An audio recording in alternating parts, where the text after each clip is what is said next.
नमस्कार दोस्तों, बाइक राइडरों को मिल सकती है बहुत बड़ी राहत। जी हां दोस्तों, आने वाले दिनों में बाइक टैक्सी राइडरों को, पार्सल डिलीवरी बॉय को बहुत बड़ी राहत मिल सकती है। आज मैं आपको बहुत ही अंदर की और राज की बात बताने वाला हूं।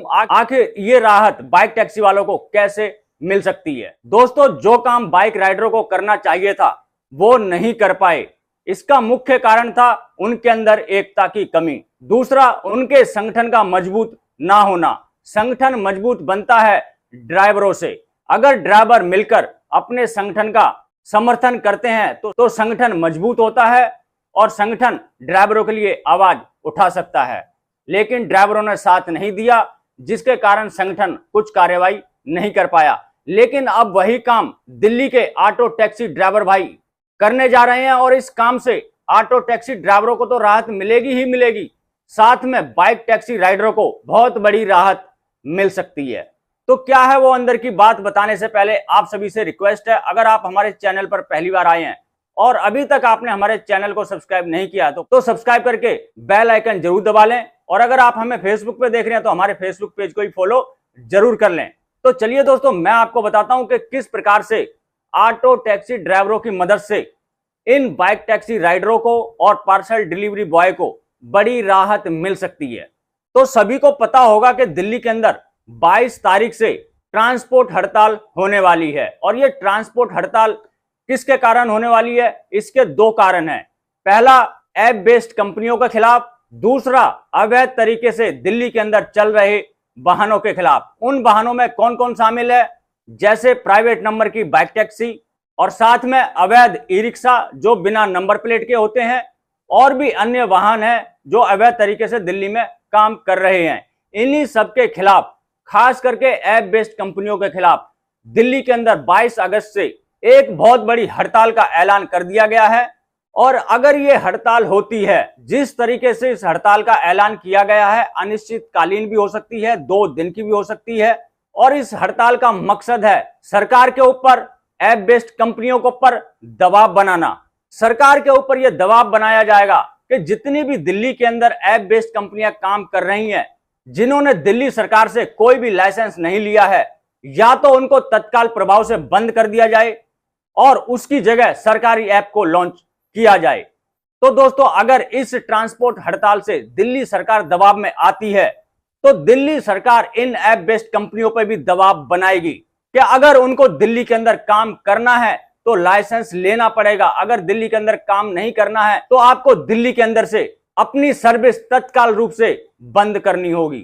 अगर ये सारी चीजें सही तरीके से होती हैं, जिस प्रकार से ऐलान किया गया है, अगर उसी प्रकार से दिल्ली सरकार पर दबाव पड़ता है और दिल्ली सरकार इन ऐप बेस्ड कंपनियों पर अपना दबाव बना पाती है, तो इन ऐप बेस्ड कंपनियों के पास सिर्फ 2 रास्ते बचे हैं। या तो वो दिल्ली छोड़कर चली जाएं, या फिर दिल्ली सरकार की जो एग्रीगेटर पॉलिसी है उसमें रजिस्ट्रेशन कर लें। और सभी जानते हैं कि ये ऐप बेस्ड कंपनियां थोड़े से लोगों का एक स्टाफ बिठाकर प्रतिदिन की करोड़ों में कमाई करती हैं। तो आप समझ सकते हैं, अगर दिल्ली सरकार इन ऐप बेस्ड कंपनियों पर दबाव बनाती है तो जाहिर सी बात है कि प्रतिदिन की करोड़ों की कमाई ये कंपनियां छोड़ नहीं सकती।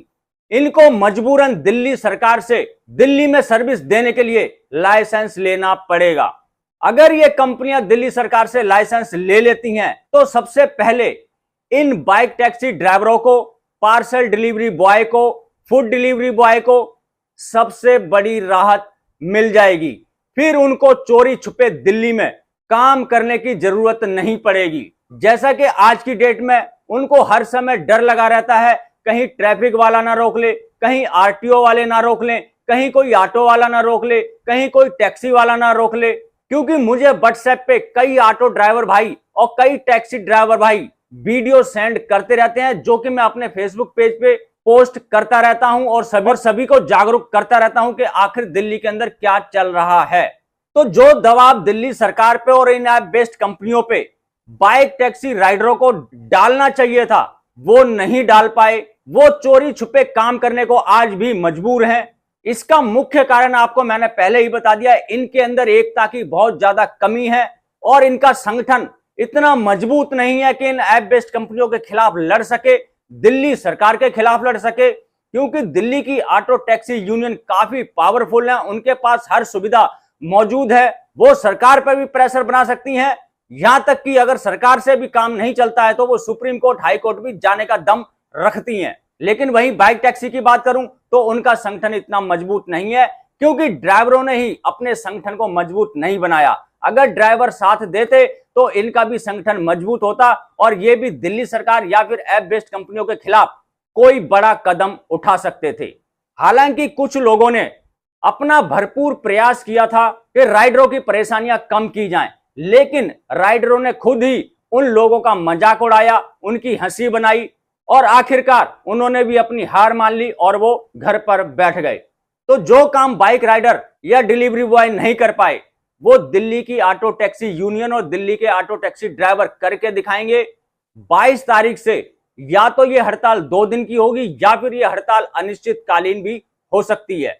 और इस हड़ताल से जो रिजल्ट निकलेगा, अगर पॉजिटिव रिजल्ट निकलेगा जैसे मैंने आपको बताया, या तो दिल्ली सरकार झुकेगी और जो इनकी मांगे हैं उनको मानना पड़ेगा। अगर उनकी मांगों को नहीं मानते हैं तो ये दिल्ली सरकार के लिए खतरे की घंटी साबित हो सकती है, क्योंकि आने वाले टाइम में विधानसभा के इलेक्शन है और दिल्ली सरकार नहीं चाहेगी कि दिल्ली की जनता को, चाहे वो किसी भी क्षेत्र में काम करते हो, उनको कोई भी परेशानी हो और वो हमारे खिलाफ खड़े हो जाएं। तो दिल्ली सरकार को इन ट्रांसपोर्ट यूनियन की बात को मानना पड़ेगा और इन ऐप बेस्ड कंपनियों को या तो ये लीगल तरीके से काम करेंगी या फिर दिल्ली छोड़ के चली जाएंगी। फायदा बाइक राइडरों का होगा, क्योंकि ये ऐप बेस्ड कंपनियां दिल्ली छोड़कर नहीं जा सकती। दिल्ली देश की राजधानी है और इन कंपनियों को दिल्ली से प्रतिदिन करोड़ों रुपए कमाई होती है।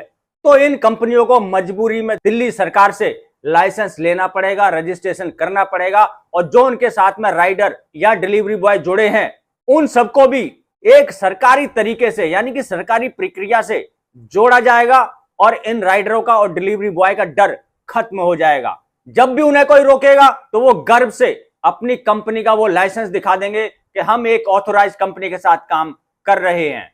अब ये जो सारी चीजें मैंने आपको बताई हैं, अगर ये घटनाक्रम इसी प्रकार से होता है जैसे मैंने बताया है तो ऑटो टैक्सी ड्राइवर भाइयों को तो राहत मिलेगी, साथ में इन बाइक टैक्सी राइडरों को भी बहुत बड़ी राहत मिल सकती है।